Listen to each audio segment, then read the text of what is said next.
Guys, oh, nag-fishing siya. Pero ano lang, wala siyang fishing rod. Ano lang. Yan oh.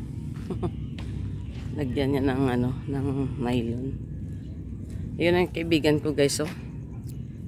Nag-exercise na siya doon, oh. Yan, bira-bira na siya doon exercise. Ako, mag-ikot muna ako para at least. Oh, ito na yung ano. Ito yung mga prutasan. Pag maya-maya konti, open na yan sila. Oh, may mga juices na nga. Maaga pa. Ayan o. Mga tinda. Iba o mag-open pa lang.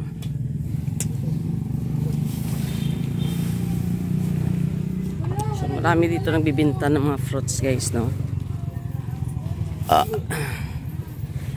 Oh, ayan. Ito yung Q1.